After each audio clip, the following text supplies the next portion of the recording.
पुराण सम्राट युगल स्वरूप श्रीमद् भागवत जी को साष्टांग प्रणाम निवेदित करते हुए भगवत स्वरूप श्री व्यास जी को प्रणाम करते हुए एवं आज हम सबके परम सौभाग्य से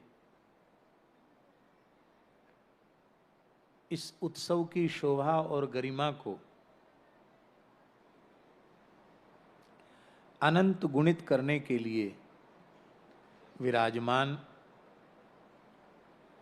हमारे भारतवर्ष की रसिक परंपरा की अनुपम विभूति, जिनके स्वरूप में आचार्यत्व का साक्षात अवतरण दिखाई पड़ता था, ऐसे पंचरसाचार्य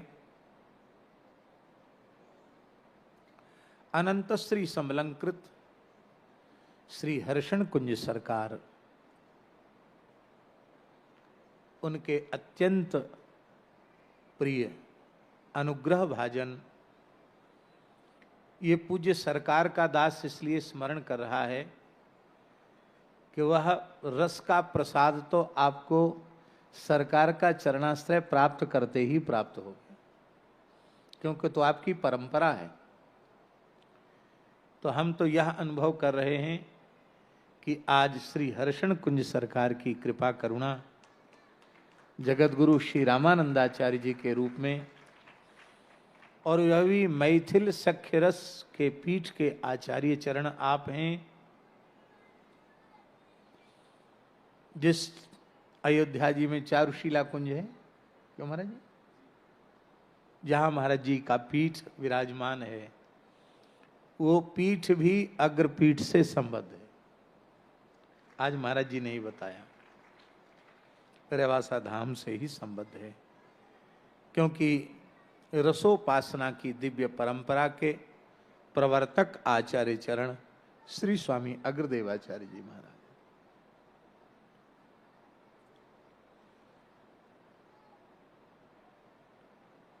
पूज्य श्री रेवासा महाराज जी, जिनका सीएपीए मिलन महामहोत्सव हम लोग मना रहे हैं, उनका अत्यंत छोह दुलार और वात्सल्य आप श्री को प्राप्त हुआ है। और पूज्य श्री रेवासा महाराज के सत्संकल्प से ही, उनके मन के दिव्य भाव से ही आज हम लोगों को इतने सहज सरल सौम्य आचार्य चरण प्राप्त हुए हैं श्री रामानंदाचार्य जी के रूप से। आपको श्री रामानंदाचार्य रूप में हम सबको दर्शन कराने का श्रेय भी पूज्य श्री सीएपीए निवृत्त निकुंज विलासी साकेतवासी श्री स्वामी राघवाचार्य जी महाराज को ही प्राप्त है।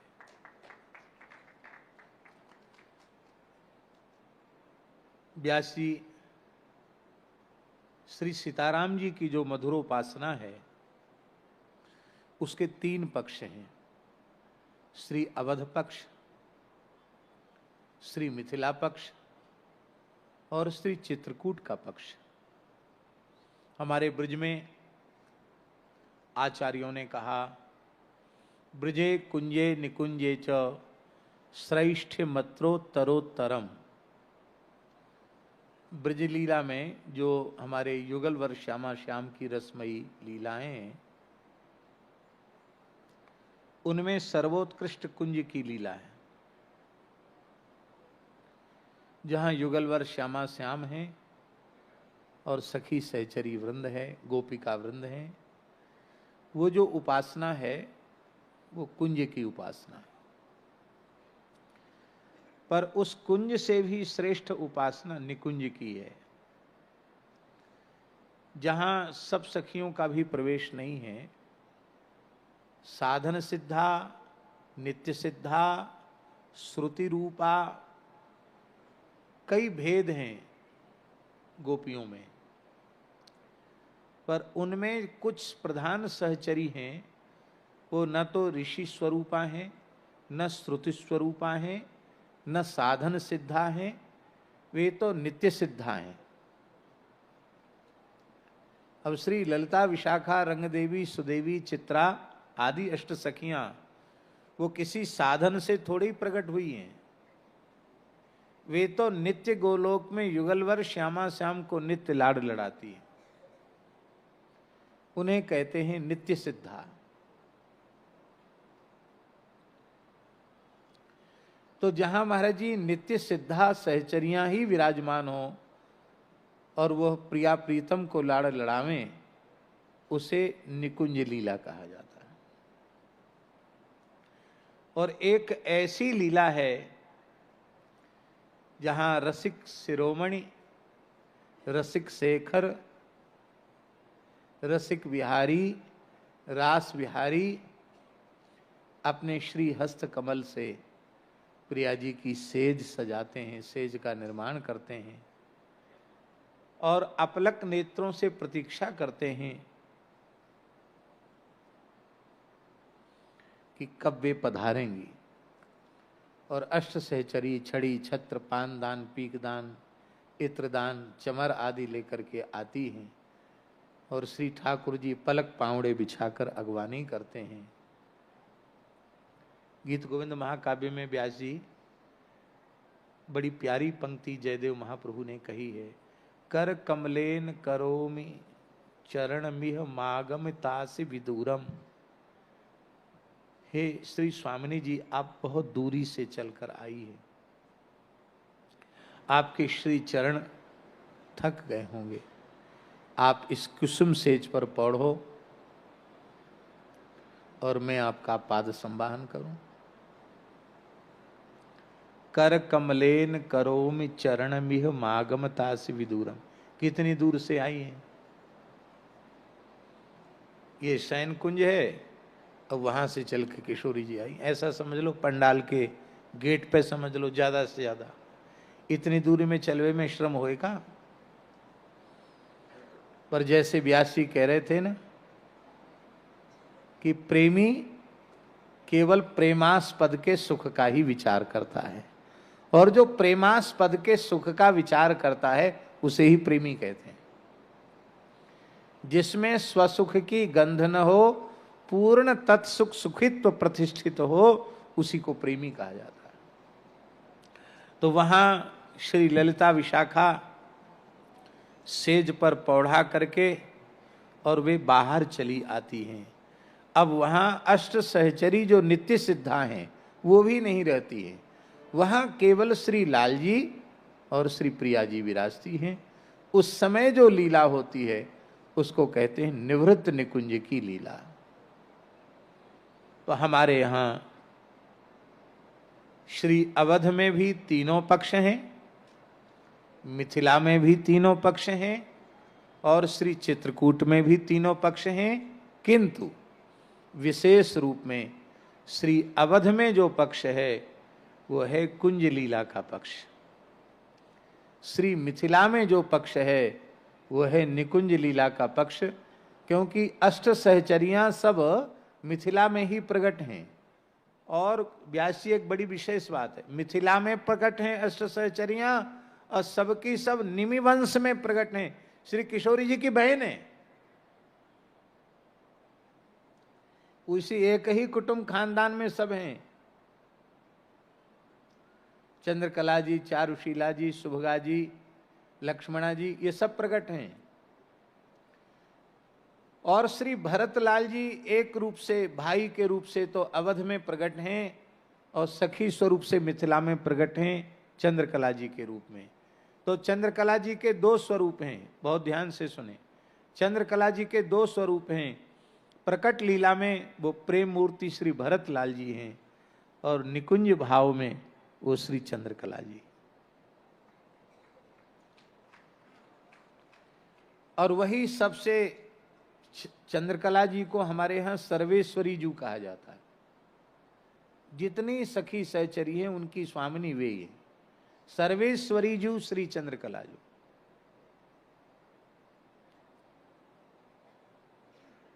अच्छा एक बात बताएं, हमारी बात अनुचित हो तो राधा कृष्ण व्यास जी टोक सकते हैं, ऐसे तो टोकेंगे नहीं, शीलवान हैं बहुत, लेकिन फिर भी हम ये अधिकार दे रहे हैं कि अनुचित हो तो आप मना कर सकते हैं, और हम बिना संकोच के मान भी जाएंगे।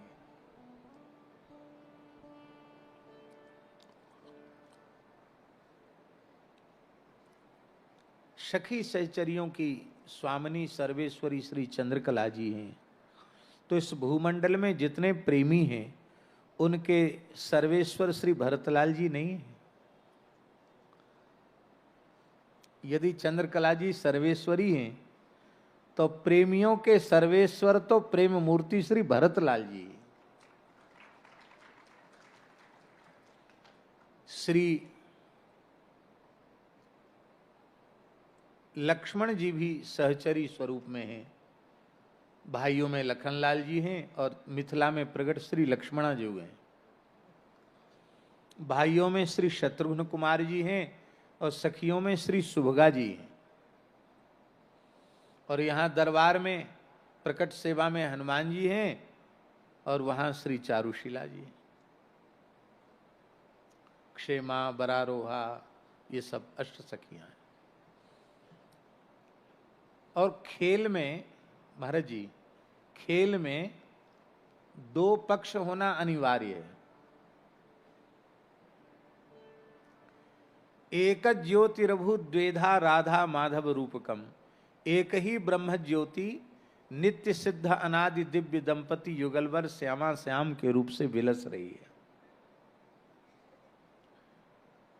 अब एक के दो हो गए तो दो के भी दल होंगे तब ना खेल होगा।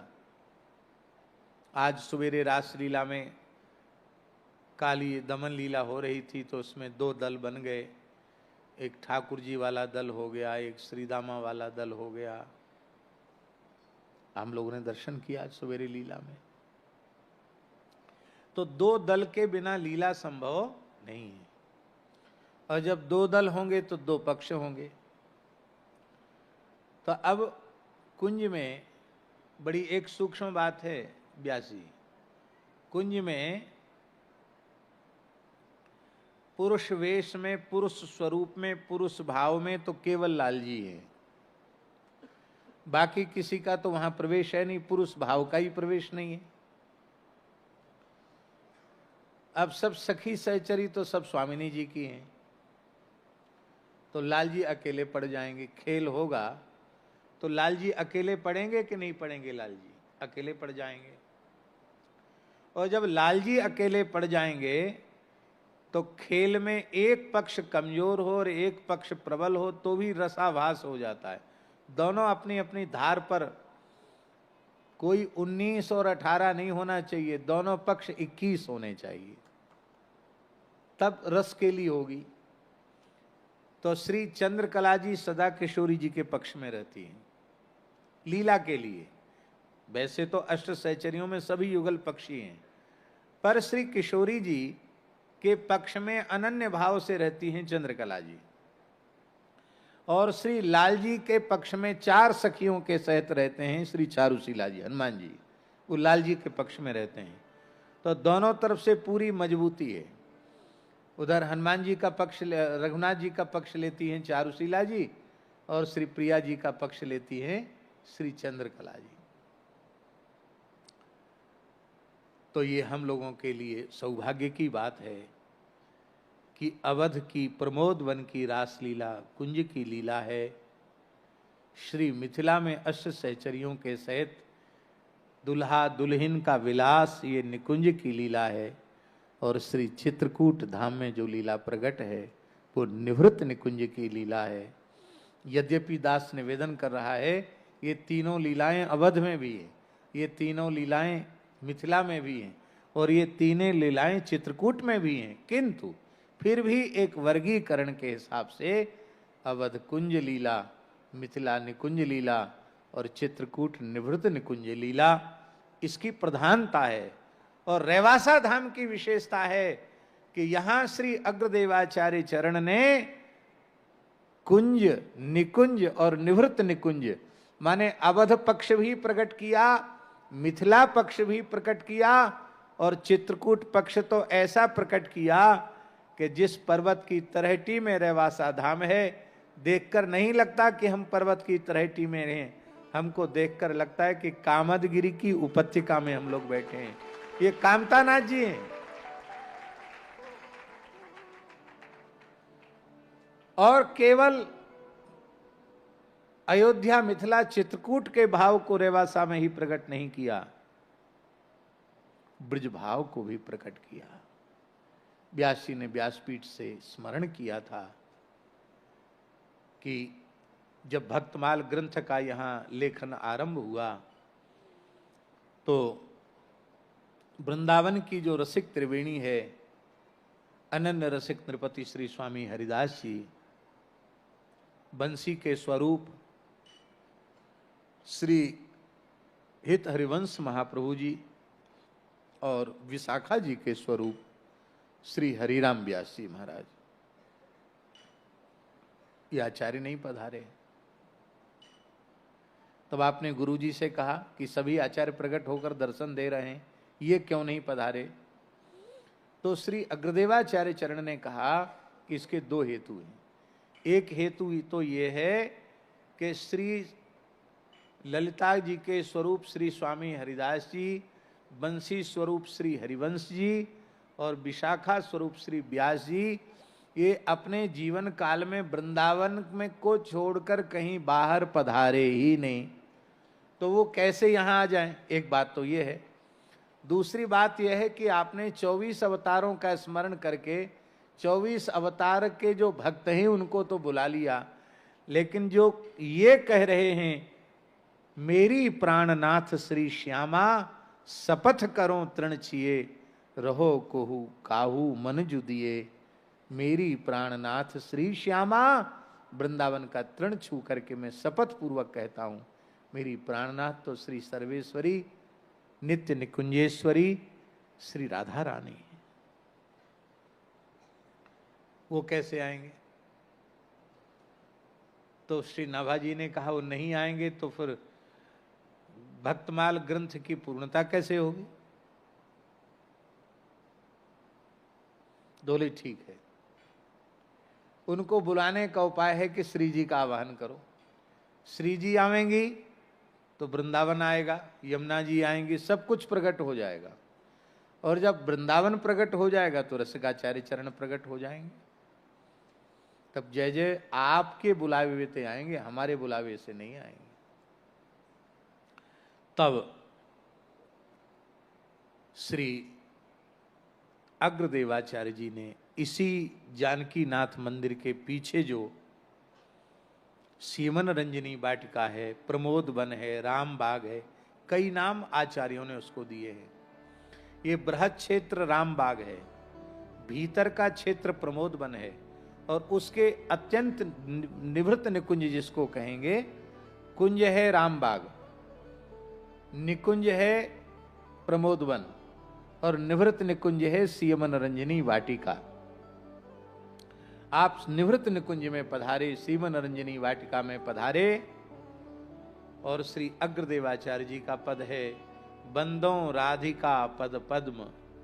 इस पद को जैसे ही आपने गाया है, अष्ट सहचरियों के सहित लाल जी के सहित श्री श्यामा जो प्रकट भई हैं और उनके साथ ही अनन्य रसिक नृपति श्री स्वामी हरिदास जी, श्री हरिवंश जी, श्री हरिराम व्यास जी, तीनों आचार्य प्रकट हुए।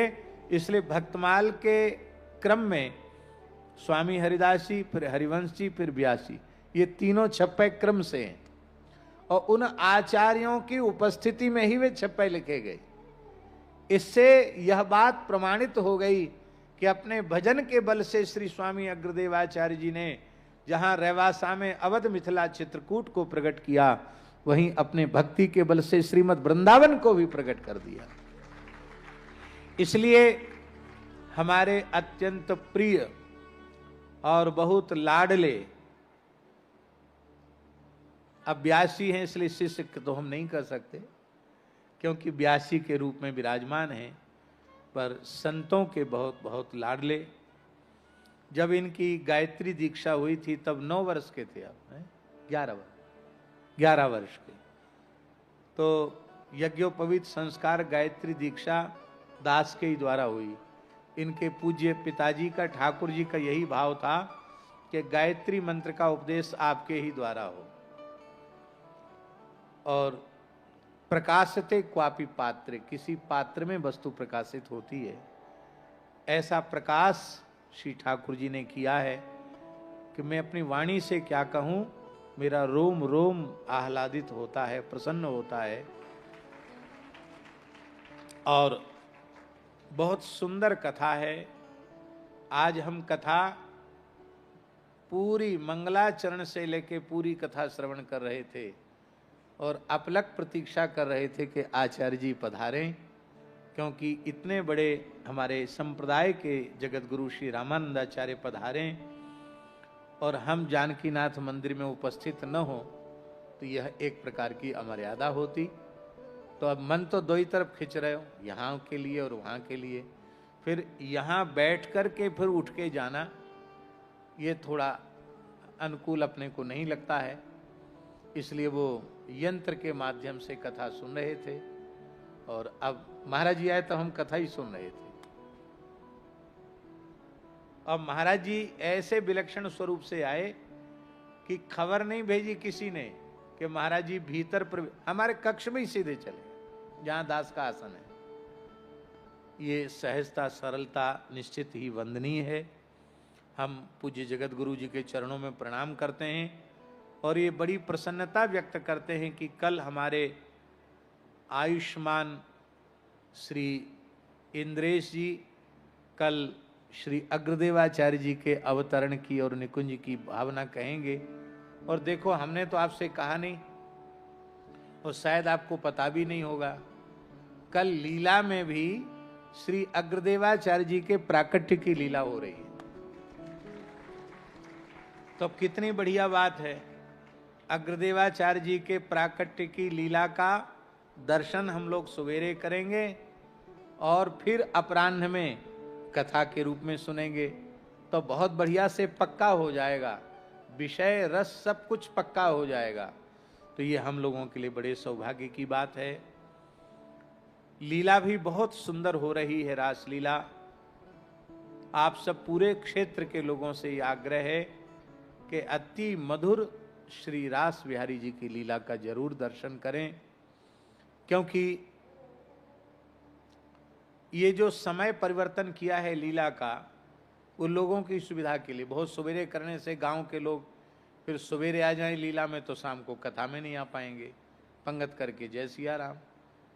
इसलिए पहले यहाँ आए के पंगत करें, लीला दर्शन करें और लीला के बाद फिर कथा सुने। कथा सुन के फिर जो जन जहाँ से आए हैं सो तहाँ करें पयान, और जो यहाँ हैं वो तो यहाँ है ही हैं। आज आपको एक सूचना और दी गई है। पंडित श्री रतन मोहन जी शर्मा, जो इस देश के महान प्रख्यात शास्त्रीय संगीत गायक आदरणीय श्री पंडित जसराज जी के शिष्य भी हैं और उनके खास भांजे भी हैं। जसराज जी उनके मामा जी भी हैं और गुरु जी भी हैं। तो वे कथाएं सुनते रहते हैं शर्मा जी। तो उनके मन में अकस्मात ललक हो गई कि महाराज जी हैं और कथा हो रही है तो हम भी चलकर रेवासा पीठ का दर्शन करें। नहीं तो इतने बड़े कलाकार को बुलाने की हम लोगों की सामर्थ्य नहीं। हम लोग तो ऐसे ही मधुकरी वृत्ति वाले हैं, लेकिन वे अपनी ओर से कृपा करुणा करके पधारे हैं। उनका बहुत बहुत स्वागत। आज ही उनका गायन होगा और हम तो उपस्थित रहेंगे। अधिक से अधिक जो लोग उपस्थित रह सकते हों वो जरूर रहें। उनको तराना सम्राट कहा जाता है। तराना की गायकी उनके जैसी अभी वर्तमान में उनमें ही है, इसलिए उनको तराना सम्राट भी कहा जाता है। तो वो एक शास्त्रीय विधा है, हम लोग उसका दर्शन करेंगे। और अब विलंब तो वैसे ही हो गया, हमको बोलने के लिए कह दिया गया तो हम कुछ ज़्यादा ही बोल गए। और बोलने का कारण है इंद्रेश जी। इन्होंने अग्रदेवाचार्य जी की चर्चा न की होती तो हम न बोलते, पर ये बोल दिए इसलिए हमको भी कहने का मन हो गया। और अब हम परम पूज्य जगत गुरु जी के चरणों में सादर दंडवत प्रणाम निवेदन करते हुए प्रार्थना करते हैं कि वे हम सब पर अपने अनुग्रह की वर्षा करें, उनके वचनामृत से हम सब लाभान्वित हों। जय जय श्री सीताराम।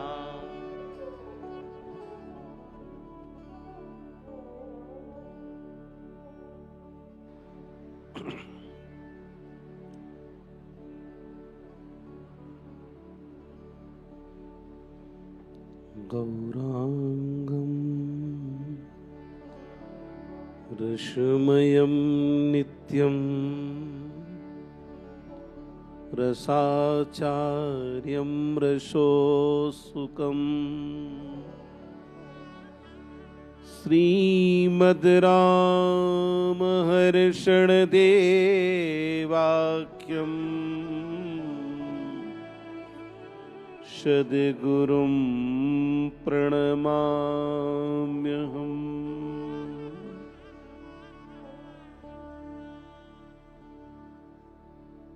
हे मिथिलेश लाडली सीते, कब करी हो दृग सुफल हमारे। मिथिलेश लाडली सीते, कब करी हो दृग सुफल हमारे। हे मिथिलेश लाडली सीते, कब करी हो दृग सुफल हमारे। हे मिथिलेश लाडली सीते, कब करी हो दृग सुफल हमारे। कब करी हो दृग सुफल हमारे। कब करी हो दृग सुफल हमारे। कब करी हो दृग सुफल हमारे।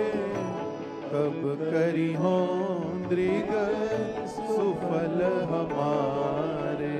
हे मिथिलेश लाडली सीते, कब करी हो दृग सुफल हमारे। हे मिथिलेश लाडली सीते, कब करी हो दृग सुफल हमारे। कब करी हो दृग सुफल हमारे। कब करी हो दृग सुफल हमारे। कब करी हो दृग सुफल हमारे। कब करी हो दृग सुफल हमारे। हे मिथिलेश लाडली सीते, कब करी हो दृग सुफल हमारे। हे मिथिलेश लाडली सीते, कब करी हो दृग सुफल हमारे। हे मिथिलेश लाडली सीते, कब करी हो दृग सुफल हमारे। हे मिथिलेश लाडली सीते, कब करी हो दृग सुफल हमारे।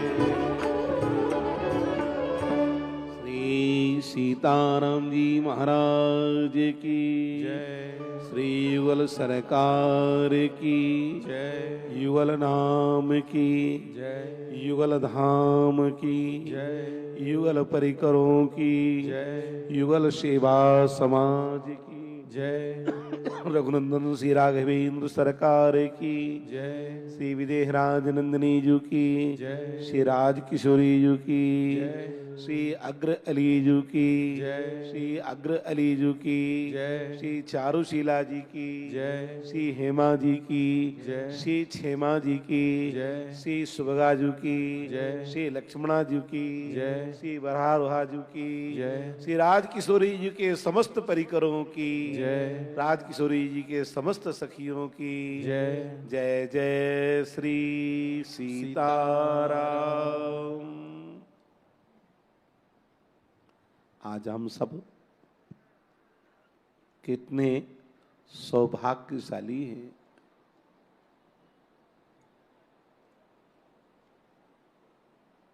साक्षात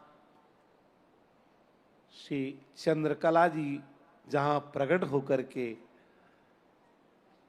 श्री अग्रस्वामी के रूप में, अग्र अली जी के रूप में श्री राजकिशोरी जी को प्रकट करके रघुनंदन श्री राघवेंद्र सरकार की दिव्य माधुरी का दर्शन करते हुए महाराज का आनंद लेती थी। आज उसी भूमि में हम सब बैठे हुए हैं।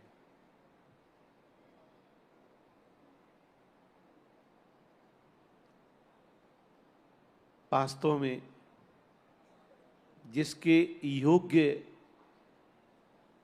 ये भूमि थी, वर्तमान समय में उन्हें दिव्य महापुरुष को ये प्राप्त हुई है। इसके योग्य श्री महाराज जी ही थे।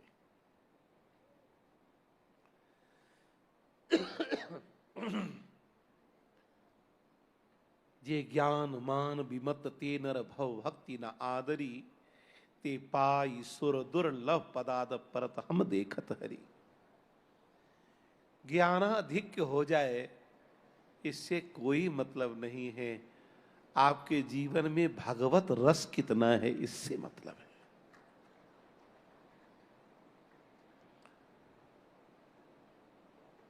और हमारे महाराज श्री तो परम भाग्यशाली तो पहले ही से ही है। जिस मल्लुक पीठ के लिए कभी किसी ने विचार नहीं किया होगा, महाराज श्री ने भी कभी सोचा नहीं होगा, उस मल्लुक पीठ को प्रथम ही श्री महाराज श्री की सानिध्यता में महाराज श्री को प्राप्त हो गए।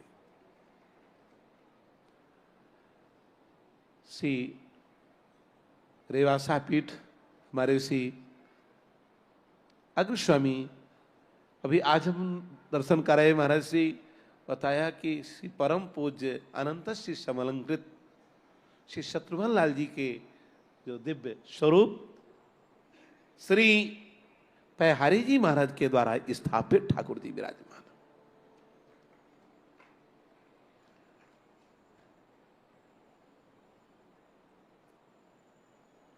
महाराज श्री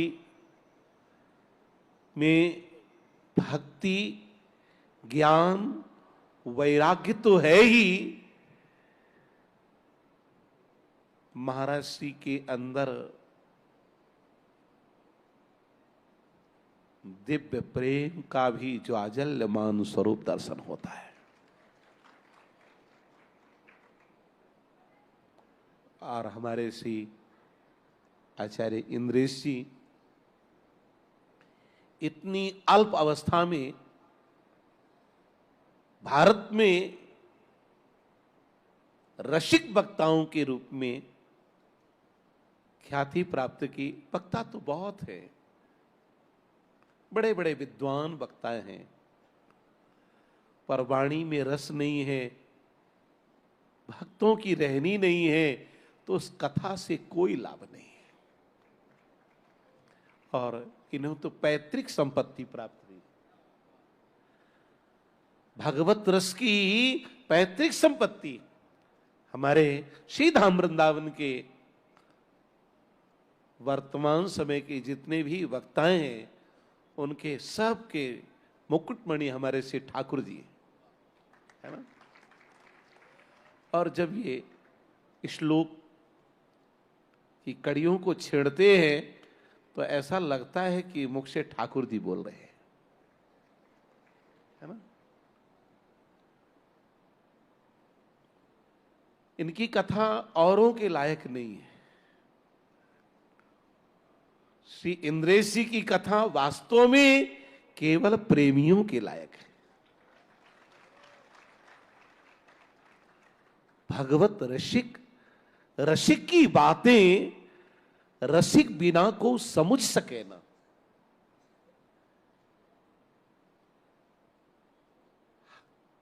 इस स्थल के योग्य भी वक्ता श्री महाराज जी ने जो चुना, इंद्रेशी को बहुत ही अच्छा चुना, क्योंकि ये वह स्थल है जहां साक्षात श्री राम जी महाराज का दिव्य महारास हुआ है। रास में दुनिया की कोई आस न हो, रास में दुनिया की कोई आस न हो, एक श्री राम जी महाराज के रस को प्राप्त करने के लिए आस हो, यही है सबसे बड़ा दिव्य महारास, है ना। रकार में तो स्वयं राम जी महाराज हैं ही, रकारो रामचंद्र स्यात्, रकारो योगी नाम ध्येय। और महाराज श्री लोग जैसे विद्वान भी, अपने राम जी तो कुछ नहीं, पर ये बतलाते हैं कि रमु क्रीड़ायाम धातु से राम शब्द निष्पन्न हुआ है, तो इसका मतलब है कि हमारे राम जी रमण करते हैं, इसीलिए इनके लिए श्री पाणिनि ने विशिष्ट सूत्र की संरचना कर दी। रमन्ति योगिनो यस्मिन् सत्यानंदे चिदात्मनि, जो समस्त योगी जन में रमण करते हैं या योगी जन जन में रमण करते हैं, रकारो योगी नाम ध्येय श्री राम जी महाराज। अरे भाई, और की तो बात छोड़ो, बड़े बड़े वेदांती जिनके यहां वेदांत की शिक्षा लेने के लिए आते हैं, वो श्रीमन विदेहराज जी महाराज अद्वैत वेदांत के जो निष्णात, केवल मात्र सर्वम खल वृदम ब्रह्म नेनानस्त किंचित प्रज्ञानम ब्रह्म के विषय में जो जानने वाले हैं, आज वो जब रसस्वरूप रसिक शेखर, रसिक भूषण, रसिकेश्वर रघुनंदन श्री राम जी महाराज को देखते हैं, तो उनका सारा का सारा ब्रह्म ज्ञान धारा का धारा रह जाता है और प्रेमाद्वैत में परिवर्तित हो जाता है। कहने लग जाते हैं, ब्रह्म जो निगम नेति कही गावा, उभय बेस धरी की सुइयावा। सहज विराग, सहज विराग रूप मन मोरा, थकित होत जिमि चंद चकोरा। मेरा मन सहज बैरागी, विगतो रागा यस्सा विरागा, जो समस्त रागों से विगत हो चुका है। संसार का कोई भी राग जिनके जीवन में नहीं है, आज वो श्री राम जी महाराज को देख करके मुग्ध हो जाते हैं। अरे इनकी तो बात छोड़े, छोटी छोटी बालिकाएं, छोटे छोटे बालक जब श्री राम जी महाराज को देखते हैं, तो देखने के बाद अपने आप को संभाल नहीं पाते। ये कहें कि केवल बालिकाएं ही नहीं, पालक वृंद देख अति शोभा, लगे संग लोचन मन लोभा। मैंने कौन मोह यह रूप निहारी, सत शशि सुख सारम कोटि कंदर्प पारम, जलधर तरु श्यामम सौम्य शोभा विरामम। नव नलिन सुनेत्रम मोद माधुरी क्षेत्रम, मधुर मधुर हास्यम फुलसी पंकजास्यम। रविकुल रविरामम पुण्य श्लोके नामम, रतजन परितापम चारु चापम मनोज्ञम। और अग्र पीठ में विहरत निरिपुर नित्यम, वाम सीता सुवृत्तम अमित गुण समुद्रम, नौमि श्री राम भद्रम। सैकड़ों सैकड़ों चंद्रमाओं का सारभूत अंश मानो निकाल लिया गया, करोड़ों करोड़ों कामदेव का सौंदर्य एक साथ मत करके फिर जैसे दही को मक करके मक्खन निकाला जाता है, ऐसे ही रूप सौंदर्य को निकाल करके श्री राम जी महाराज और श्री विदेह राजनंदिनी जी का मानो आज मूर्तिमंत स्वरूप बना दिया गया। वह अलौकिक छवि जो भी देखता है, माताएं यूं बहती भवन झरोखन लागी, निरखहि राम रूप अनुरागी। परिणाम अनब्याही फूली फिरे, ब्याही मीजे हाथ, गौने की मौने भई, सुछवि देखी रघुनाथ। जिनका विवाह नहीं हुआ वो मिथिला की मिथिलानी एकदम फूली फिर रही। क्यों? उनको लग रहा है कि हमारा विवाह तो हुआ नहीं, हमारे पिताजी इनको देखेंगे तो तुरंत ही हमारा विवाह इन्हीं के साथ कर देंगे। अब ब्याही मीजे हाथ, थोड़ी विवाहिता जो है उनको थोड़ा कष्ट है। क्यों? विवाह हो गया, अब क्या हो? पर लग रहा है कि हो सकता है कि पिताजी गौना इन्हीं के साथ कर दे, है ना? किंतु जिनका गौना हो गया है कि गौने की मौने भई, सुछवि देखे रघुनाथ, गौना हो गया तो लग रहा है कि अब तो सब बिगड़ गया, अब तो हमारा विवाह इनसे नहीं हुआ। और धन्य तो वही है जिनका विवाह राघव सरकार से हो गया है। हम सब अनब्याहे बन जाएं और अपना अपना विवाह करा लेवे, है ना? हमारे राम जी महाराज विवाह कराने में कमजोर नहीं है। जो ही देखता है वही मुग्ध हो जाता है उनको देख करके। और हमारे राम जी का तो हर पंचमी में आचार्यों ने विवाहोत्सव मनाया महाराज। कोई ऐसी पंचमी खाली नहीं जाती, वो खड़े रहते सज धज करके। देखो ठाकुर जी हमारे अभी श्री जानकी नाथ जी कितने सुंदर, ऐसे हम लोग पहुंचे तो ऐसा लग रहा था मानो मंद मंद मुस्कुरा करके हम लोगों को खींच रहे हैं अपनी ओर, ना? तो इनकी मुस्कान में भी बड़ा जादू है। इसलिए मिथिलावासी एक ही बात कहते हैं कि लालन लालन तनक मुस्का दो, प्लीज स्माइल, है ना? थोड़ी सी मुस्कुरा दो, लालन तनक मुस्कुरा दो, जरा सा मुस्कुरा दो। पूछा क्यों? कहा नयनमा माने नहीं, ये मेरे नेत्र मानते नहीं, थोड़ी देखना चाहते हैं। और वास्तविकता में अगर इनसे अगर प्रेम नहीं हुआ है तो एक महापुरुष ने लिखा है कि सियजु के अरुणारे दो तरवा, क्या कपूत क्या कमल कटीलो, क्या बड़लाल अरनवा।